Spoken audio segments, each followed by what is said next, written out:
Alors, on voulait vous annoncer quelque chose. Antoine est enceinte. Du biceps. On est enceinte du biceps. Bienvenue dans la revue. Aujourd'hui, je suis accompagné de quelqu'un. Certains d'entre vous le connaissent si vous me suivez depuis plusieurs mois. Présente-toi.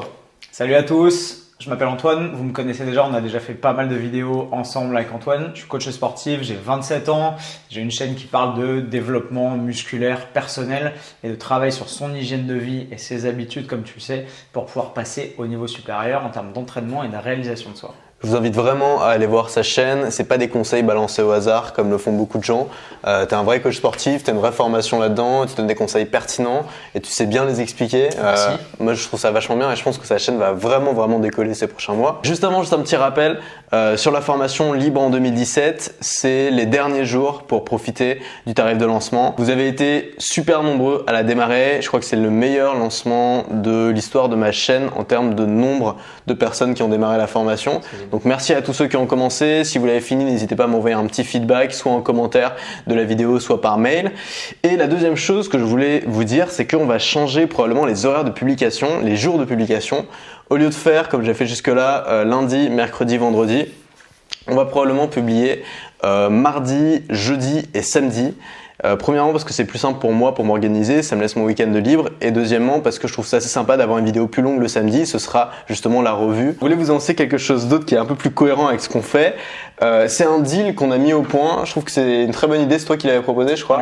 Je sais pas, en parlant d'un commun accord, on s'est rendu compte qu'on avait tous les deux des compétences qui pouvaient apporter énormément à l'autre, et du coup plutôt que d'attendre chacun dans son coin pour essayer de développer ses faiblesses, on s'est dit qu'on allait mettre nos forces en commun et se tirer vers le haut mutuellement en fait. Exactement, donc ce qu'on fait c'est qu'on se voit une fois par semaine tous les vendredis. Pendant une heure, moi je te donne des petits conseils en marketing pour développer ta chaîne, pour créer ton premier produit, parce que ça va venir, tu en as parlé déjà sur ta chaîne je crois. Ouais, je vais mettre au point une formation pour permettre aux gens de reprendre leur hygiène de vie en main, de structurer leur entraînement, d'améliorer leur alimentation et d'arriver grosso modo en 3 mois. Donc ou maintenant ou avant l'été, au moment où ils sentiront le plus grand besoin de le faire, reprendre leur corps en main et atteindre leurs objectifs physiques. Super. Et en échange, toi ce que tu fais, c'est que tu fais tout simplement ton boulot, du coaching sportif. Exact. Et donc mon but en fait là cette année, c'est que comme je voyage moins, vous avez dû vous en rendre compte, de faire quelque chose tant que je suis à Paris, et donc là typiquement de prendre du muscle. Exact. Pendant. C'est quoi mon objectif du coup? Ton objectif donc c'est ce que tu m'as formulé, c'est d'arriver à donc créer du matériel musculaire nouveau et prendre 5, 6, 10 kilos de muscle in fine. C'est ça. Quelle que soit la temporalité sur laquelle tu vas parvenir à le faire, c'est en tout cas pour l'instant de mettre en place les bons réflexes et les bonnes habitudes et structurer ta nouvelle hygiène de vie de façon à te pousser vers le progrès, c'est ça? Bien formulé comme tu sais le faire. Alors, tu le sais si tu me suis depuis longtemps, j'ai fait la méthode Freeletics pendant 1 an à peu près, pendant tout le moment où j'ai voyagé, même plus d'1 an. Pourquoi? Parce que c'était déjà une méthode particulièrement adaptée au voyage. C'est une application en fait qui te fait des programmes sportifs sur mesure, sans matériel et dans un espace de 2 mètres carrés. Donc c'est génial quand tu es dans les chambres d'hôtel, quand tu n'as pas accès à une salle de muscu. Exact. Ça m'a permis vraiment de rester énergique quand j'étais en voyage. Mais le problème c'est que c'est pas l'idéal si tu veux prendre du volume, puisque c'est surtout des burpees, des pompes, des trucs qui sont très intenses au niveau du cardio, mais pas forcément le meilleur rapport pour la musculation. On est d'accord, c'est pas un programme de musculation qui est visé et structuré spécifiquement vers de l'hypertrophie. Si tu veux créer du muscle, créer du nouveau matériel musculaire, il faut avoir une stimulation musculaire adéquate et il faut du coup pousser ton système musculaire à s'améliorer en créant des nouvelles fibres et en améliorant son potentiel de travail. Et Freeletics, c'est une très bonne application, elle permet de démocratiser l'accès à un sport d'une intensité qui est quand même relativement intéressante à des gens qui ne savent pas s'entraîner ou n'ont pas de structure, ou n'ont pas de matériel, ou n'ont pas de connaissances. Le souci, c'est que les séances ne sont pas orientées vers une prise de masse musculaire. Elles sont très bien pour permettre aux gens de s'activer plus, de bouger plus, de brûler des calories, de perdre du gras. C'est très utile et c'est un outil plutôt sympa. Mais effectivement, si tu veux pousser ton organisme à créer un peu plus de muscle, développer ta carrure, prendre un peu de gabarit, prendre un peu de poids et te muscler intelligemment, c'est pas forcément la meilleure option. Donc je pense que tu as fait le bon choix en structurant un peu tes nouvelles habitudes vers une dynamique un peu plus solide. On parlait des objectifs. Moi, mon objectif, il est très vague. C'est juste de passer d'un profil très fin à un profil musclé, un peu comme toi. Bon, je n'atteindrai pas ton niveau parce que j'ai pas ce niveau d'expertise dans ce domaine. Je sais pas, t'en sais rien. Peut-être, peut-être que je serai encore plus musclé que lui. On en reparlera dans 1 an, dans 3 mois. Mais voilà, mon objectif, c'est juste de prendre un peu de la carrure. Et pour toi, est-ce que c'est important d'avoir des objectifs? Comment on choisit son objectif? Toi qui as l'habitude de fréquenter des clients. C'est hyper intéressant. En fait, l'objectif est souvent une illusion parce que les gens se créent une espèce de point de mire factice dont ils n'ont pas forcément conscience eux-mêmes et qui conceptualisent dans leur esprit de façon un peu vague. Ils se disent j'ai envie de prendre 10 kilos avant l'été ou au contraire j'ai envie d'arriver à perdre 15 kilos avant le 1er juillet. C'est très bien d'avoir un point de vue comme ça, un peu loin, un peu motivationnel qui va te pousser à faire ce qu'il faut, mettre les énergies dans la balance, à faire le travail et essayer d'avancer. Le souci, c'est que tu sais pas quel est ton potentiel, tu sais pas quelle est ta limite haute, ta limite basse, tu sais pas à quel point tu vas pouvoir progresser, te pousser ou faire le travail tous les jours. Donc c'est bien d'avoir un petit point de mire, mais un objectif derrière lequel tu vas pas mettre du travail et investir de l'énergie, c'est simplement une chimère. Ça va peut-être te motiver, tu vas caresser le doux espoir de pouvoir progresser et l'atteindre, mais tu vas pas forcément faire ce qu'il faut pour l'idée dans notre travail tous les deux, aussi bien sur le marketing et les stratégies d'implémentation et d'amélioration de mon contenu sur ma chaîne que tu m'apportes, que la structure de ton entraînement et l'optimisation de ton alimentation que moi je t'apporte. C'est vraiment de faire en sorte au jour le jour, à chaque fois que tu as une décision à prendre ou un micro pas à faire vers ton objectif, que tu saches exactement quoi faire et que tu puisses remplacer la rêverie lointaine de j'aimerais prendre 15 kilos ou j'aimerais avoir 200 000 abonnés sur YouTube à je fais chaque jour, jour après jour, ce qu'il faut pour avancer vers un mieux-être, une amélioration de mes facultés physiques, une amélioration de mes capacités intellectuelles et ainsi de suite. C'est vraiment ça. Donc ce que tu dis, moi, c'est quelque chose aussi que je prône depuis longtemps, pas seulement dans le sport où c'est ton domaine, mais aussi dans le business, dans le fait d'avoir une vie plus saine et tout. C'est transformer un peu les objectifs en habitudes.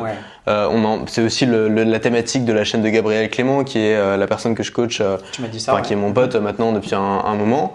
Et c'est vrai que le problème d'avoir des objectifs très ambitieux, c'est que au début d'année, on parlait un peu justement du début d'année, des résolutions du nouvel an, c'est qu'on est hyper motivé. Mais ce niveau de motivation, il reste pas tout le temps au top, tu vois, il baisse avec le temps. C'est exactement ça. Et le fait de transformer ça en habitudes dans lesquelles tu es bien, c'est-à-dire des habitudes exigeantes, mais dans lesquelles tu trouves du plaisir au quotidien. C'est ça. Donc parfois peut-être pas trop non plus exigeante, parce que ça peut aussi te transformer ça en calvaire. C'est plus facile d'atteindre tes objectifs. En fait, le problème, c'est que la motivation est court-termiste. La motivation est une donnée éphémère. On est tous motivés le 1er janvier. On est tous motivés le lundi matin, sauf si vous avez un boulot que vous détestez, mais je crois que c'est pas notre cas. Et on est tous motivés au moment de, voilà, on voit quelque chose de cool, on voit un mec créer une performance physique ou athlétique ou artistique géniale, et on est motivé à faire la même chose. Le problème, c'est qu'est-ce qui va se passer quand la motivation va te manquer, ou que tu vas être fatigué, ou qu'il va se mettre à pleuvoir, ou que tu auras un dîner avec des amis, ou que tu seras fatigué parce que tu auras pris une cuite la veille et que tu auras pas envie de faire ce qu'il faut pour réaliser ta motivation et atteindre tes objectifs. L'habitude, en remplaçant le facteur éphémère de la motivation par une structure intelligente et implémentée autour de ton mode de vie, te permet de cadrer avec tes objectifs en avançant petit à petit pour faire ce qu'il faut pour les atteindre forcément. C'est ça la force en fait de cette habitude-là. Donc là par exemple, toi tu m'as fait un programme alimentaire complet. Là on a fait une première séance, tu m'as fait un programme de différentes séances à faire dans la semaine. C'est quoi les bonnes habitudes à prendre justement si on veut prendre du muscle? Dormir bien pour récupérer de façon optimale, s'alimenter en fonction de ses besoins. Donc tu places s'alimenter avant le sport. En fait, tu peux avoir la meilleure structuration d'entraînement possible si ta nutrition ne correspond pas à tes besoins et qui plus est au besoin que tu as d'implémenter un surplus calorique dans ton alimentation pour pouvoir fournir à ton corps ce dont il a besoin pour créer du matériel musculaire neuf. Tu prendras jamais de muscle. Tu penses que c'est le point faible peut-être de beaucoup de gens qui se lancent en musculation? Le souci, c'est que les gens ont des œillères et qui se disent « Ah, je veux prendre du muscle, donc il faut que je fasse du sport, donc il faut que je me bute à la muscu. » C'est génial, mais c'est comme essayer de construire une nouvelle maison en ayant les pelles, les marteaux, les pioches, les brouettes et ni briques ni ciment. Tu vas avoir toute la volonté du monde et tous les ouvriers pour pouvoir travailler sur ta nouvelle maison. Si tu n'as pas le matériel de base pour ramener vraiment la base de la construction, tu vas rien pouvoir. Donc ce que tu dis, c'est que ce qui construit les muscles, c'est ce qu'on mange. On est ce que l'on mange. Qu'est-ce qu'il faut manger du coup? En fait, c'est un stimulus que tu amènes par le sport et la musculation qui va permettre de stimuler ton système musculaire et de l'amener à réagir. Et ensuite, l'implémentation d'une structure nutritionnelle adaptée à tes besoins. Puiser dans ce que tu as mangé. Exactement, pour les nourrir et leur permettre de se régénérer. En fait, on ne construit pas du muscle à l'entraînement. Virtuellement, on dégrade du muscle à l'entraînement et on le construit ensuite via l'alimentation et le sommeil. C'est ça la règle. C'est ça la logique. Donc, il faut manger quoi? Des protéines? Idéalement, en termes d'alimentation, c'est au moins un quota de protéines idéal et adapté à ta masse musculaire et à tes besoins journaliers, et ensuite un total calorique qui va te permettre d'être légèrement en surplus par rapport à tes besoins caloriques de base pour permettre à ton corps de piocher justement dans ce léger surplus pour créer du matériel musculaire en plus et s'adapter. C'est simplement une logique d'adaptation positive. Tu vas demander un travail musculaire et physique à ton corps pour pouvoir le remplir. Il va se dire, ok, il faut que je m'améliore, il faut que je puisse il va se dire, il faut que je m'améliore, il faut que je puisse résister à la charge de travail qui va m'être imposée à la séance d'après, à la semaine d'après. Et du coup, il va être obligé d'améliorer son jeu et de devenir meilleur de séance en séance. Pour quelqu'un qui a jamais fait de muscu de sa vie, qui a jamais fait un moment de sport, mais qui est vraiment déterminé, qui a vraiment la motivation pour en faire, qui sait pas trop par où commencer, parce qu'on lui dit d'un côté il faut bien manger, il faut manger d'une telle façon même, il faut compter ce qu'on mange et tout. D'un autre côté il faut faire beaucoup de sport, il faut bien faire les exercices, il faut aller un certain nombre de fois. Il y a quand même plein de paramètres à prendre en compte. Est-ce que le seul moyen de réussir à faire de la muscu c'est de prendre un coach qui coûte quand même un peu cher, ou est-ce que on peut le faire soi-même? Est-ce qu'il y a des méthodes pour ça? Moi je reprends un peu mon exemple, parce que quand j'étais ado, et je pense que c'est le cas de beaucoup d'ados, j'avais envie de prendre un peu, j'étais très maigre, donc j'avais envie de prendre un peu de muscle. J'ai commencé par tomber sur un bouquin que j'avais trouvé au hasard à la Fnac, qui s'appelait Méthode de musculation par Olivier Lafay. La méthode Lafay qui est devenue vachement connue après. Donc je me suis beaucoup entraîné là-dessus, j'ai pris beaucoup de muscles à l'époque, que j'ai reperdu un peu après quand j'ai arrêté la méthode Lafay, que j'ai remplacé par des trucs un peu plus cardio. Freeletics, ça m'a vraiment asséché, enfin tu veux dire, je suis vraiment sec, mais j'ai pas pris beaucoup de volume. Et donc du coup j'ai un peu tâtonné et tout, puis au bout d'un moment je me suis dit bon bah merde, il faudrait un coach si je veux vraiment avoir des résultats quoi. Est-ce qu'il y a d'autres solutions?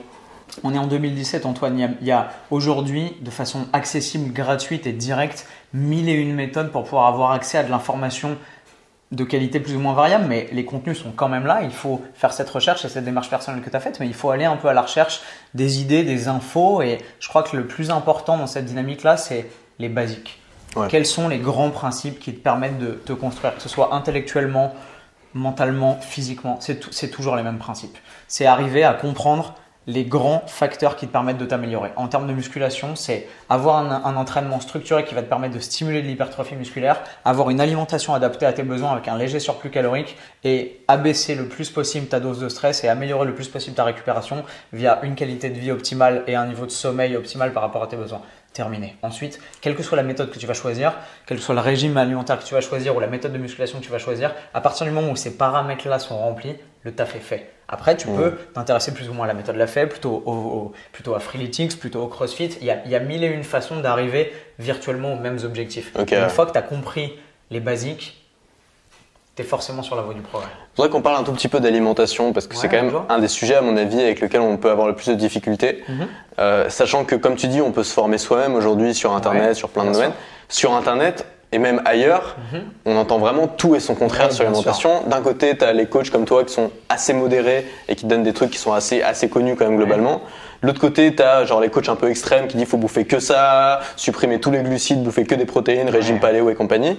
D'un autre côté, tu as les mecs un peu à la Thierry Casasnovas dont je parlais dans la dernière revue, qui lui est tout maigre. Son but c'est clairement pas de prendre du muscle, mais qui va te parler de tout ce qui est micronutriments, vitamines, tout ça, faire des jus verts et tout pour éviter d'être malade et stimuler son système immunitaire. Au final, si tu veux en même temps manger, c'est mon cas en fait, c'est une question qui est pour moi. Si tu veux en même temps bien manger vraiment sainement, éviter tout ce qui est industriel et tout, avoir tes vitamines et tout, et d'un autre côté en même temps prendre du muscle, qui est-ce qu'il faut écouter? Alors, c'est la volonté de ma chaîne, et tu le sais, d'arriver à faire le tri entre l'info et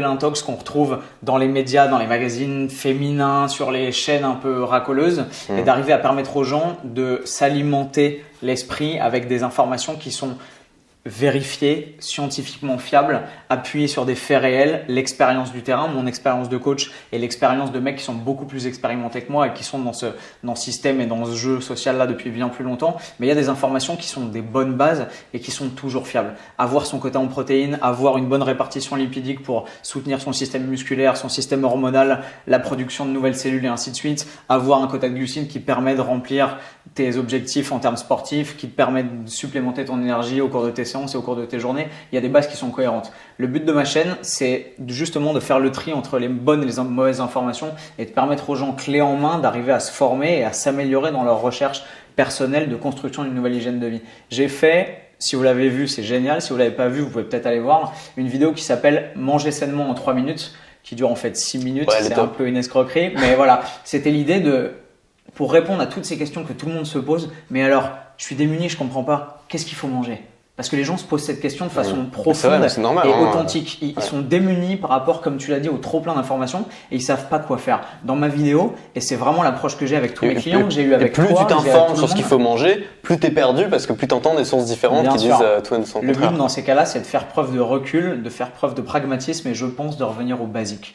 Considérer les choses telles qu'elles sont, ne pas forcément courir après la dernière tendance, le nouveau régime, le dernier truc à la mode, non.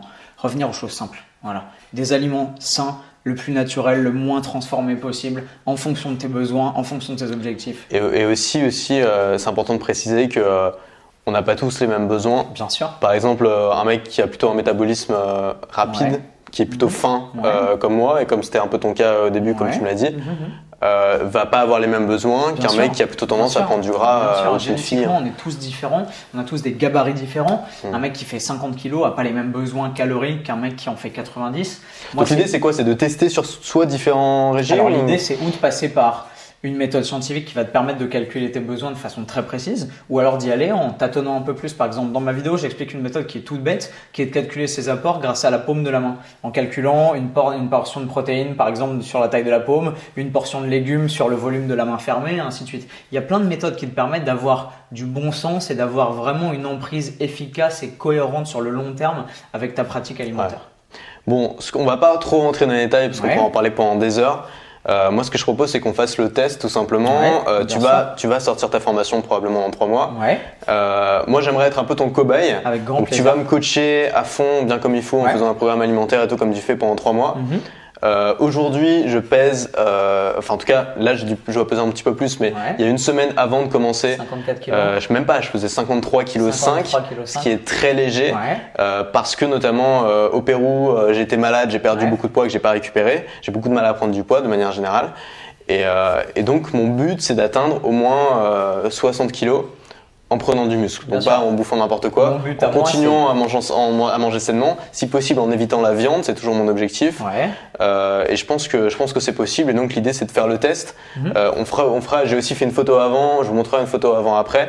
L'idée c'est vraiment d'être le cobaye de cette expérience. T'es d'accord? Génial. Mon but à moi, c'est de te transmettre les bons réflexes et de te permettre de mettre dans ton hygiène de vie en place les bonnes habitudes pour te permettre non pas de faire 5 ou 6 kilos de plus dans 2 mois et après salut YouTube est terminé, mais au contraire de prendre ton hygiène de vie en main, de prendre ta vie en main et d'arriver à comprendre comment tu vas pouvoir te construire via la nouvelle dynamique que tu as mis en place. C'est ça mon but. Sachant que la triche est possible puisque les photos avant-après peuvent être complètement truquées. Genre tu bouffes énormément, tu te fais grossir ton ventre et tout, tu te mets comme ça, tu fais un avant, ensuite tu fais une grosse, ou plutôt avant, tu fais la photo après, tu fais une grosse séance de muscu comme un malade.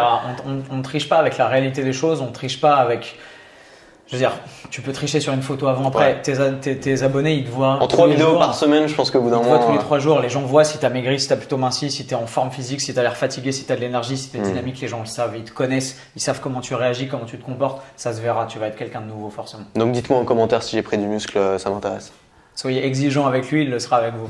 On va terminer cette revue comme d'habitude par les coups de cœur. Génial. Alors moi, mon coup de cœur, c'est toi qui me l'as fait découvrir. C'est une application qui s'appelle MyFitnessPal. Je crois qu'il n'y a pas d'équivalent, elle n'a pas trop de concurrents. Il y en a quelques-uns, mais à mon sens, c'est la plus complète, c'est la plus connue en tout cas. C'est une application qui permet de mesurer tout ce que tu manges, c'est-à-dire qu'il va t'extraire, tu vas rentrer ce que tu manges. Alors, le problème un peu de cette application, je trouve, c'est que ça favorise, ça t'incite un peu à manger des trucs industriels parce qu'il suffit de scanner le code barre, donc c'est plus simple. Mais tu peux aussi, bien sûr. Moi, j'aime bien acheter des trucs un peu en vrac, au magasin bio et tout. À partir du moment où tu les pèses, tu peux lui dire que tu manges 100 grammes de radis. Il faut une petite balance, tout, mais c'est assez simple. Et tu entres donc tout ce que tu manges, il va te sortir le nombre en grammes de protéines, de lipides et de glucides. Absolument tout en répartition. Et il va aussi te sortir les micronutriments, les vitamines, le potassium, les fibres, ce genre de choses qui sont assez intéressantes. Donc tu peux te faire comme ça des buts pour la journée. Par exemple, si tu es en prise de muscle, tu vas faire par exemple un certain nombre de calories par jour avec un certain nombre de protéines. Tu vas pouvoir tout mesurer. Et moi je trouve ça vraiment fascinant parce que au-delà du fait que ça m'aide là actuellement aujourd'hui, ça m'apprend énormément de choses sur ce que je mange en fait. J'ai pas eu tout conscience de la concentration. Même ça m'a intéressé même au sujet et je me suis formé un peu sur les glucides et tout parce que je connaissais vraiment pas grand-chose. C'est le but de démarche. Et donc je recommande cette app. Alors un inconvénient, c'est que si tu veux vraiment avoir toute l'application, il faut payer l'abonnement qui coûte 50 € par an, ce qui est quand même super cher, je trouve. Moi, ça fait 6 ans que je l'utilise et j'ai jamais eu besoin de la version premium. Honnêtement, les fonctionnalités de base. Parce que moi, je l'ai acheté direct. Hein. Attends, mais il te sort des trucs vachement utiles. Il te sort un camembert avec. Soit, ok, peut-être. Tu me montreras, on verra. Donc si vous voulez vraiment avoir tout, c'est très cher. Sinon, tu as déjà plein de trucs. Sinon, moi, voilà. dans la version gratuite de base, elle est parfaitement au point déjà pour mes besoins et pour ceux de mes clients, ça suffit amplement. T'as un coup de cœur, toi? J'ai 2 coups de cœur en fait. Que tu as oublié sur la table? J'ai un coup de cœur personnel qui est le fait que grâce à l'inspiration que tu m'as donnée via ta chaîne, j'ai mis en place depuis le 1er janvier une vidéo par jour sur ma chaîne pour transmettre le plus de contenu possible à mes abonnés. Et je trouve que la nouvelle dynamique que ça m'a permis de créer et l'obligation que ça m'impose de sortir du contenu et des choses intéressantes à raconter de ma tête et de mon cœur pour les transmettre, c'est un énorme bienfait en termes de dynamique personnelle. Ça, c'est mon premier coup de cœur. Et le deuxième coup de cœur, c'est un bouquin qu'Antoine a lu et qui m'a conseillé et que j'ai acheté sur ses conseils qui s'appelle Le pouvoir des habitudes de Charles Duhigg. Comme vous pouvez le voir, j'ai pas encore tout lu, j'en suis au début. Le bouquin est assez dense. Page combien? Page 10, 11? Je suis à la page 55, espèce de médisant. Mais le bouquin est top et il reprend un peu ces thématiques qu'on vient de discuter, qui sont l'importance de l'habitude, l'importance de la structuration de son quotidien vers des objectifs mesurables, concrets. En fait, ce que j'ai beaucoup aimé dans ce bouquin, c'est que c'est pas vraiment un bouquin de développement personnel qui dit fais ça, fais ça, fais ça. C'est juste un bouquin qui essaie de décrypter les habitudes, comment ça marche. Mais pas seulement, ce qui est bien, c'est qu'il prend vraiment tous les domaines, c'est-à-dire les habitudes positives et surtout les habitudes négatives, donc ce qu'on appelle les addictions. Et il va décortiquer tous ces phénomènes en prenant des histoires, des exemples, des études qui sont de coup hyper visuels, hyper parlants, donc c'est très facile à lire, même si toi t'as du mal apparemment. et donc à partir de ça, ça te fait comprendre ce que c'est qu'une habitude, ça te fait comprendre surtout, comme le titre du livre le dit, le pouvoir d'une habitude. Moi j'ai adoré. Coup de cœur. Assez facile à lire, très agréable, et il est en français en plus. On est d'accord. Voilà, c'est fini. C'est fini pour aujourd'hui. Merci Antoine. Merci à toi. On se retrouve du coup mardi pour la prochaine vidéo. Et surtout, restez libre. Restez libre. On fait quoi? Je sais pas mec, c'est tes miniatures, tu veux donner quoi comme thème? Vas-y mon gars. Moi j'ai l'air bien ridicule comme ça. T'as la télécommande? Ok. Nice. Great. C'est bon, on a tout.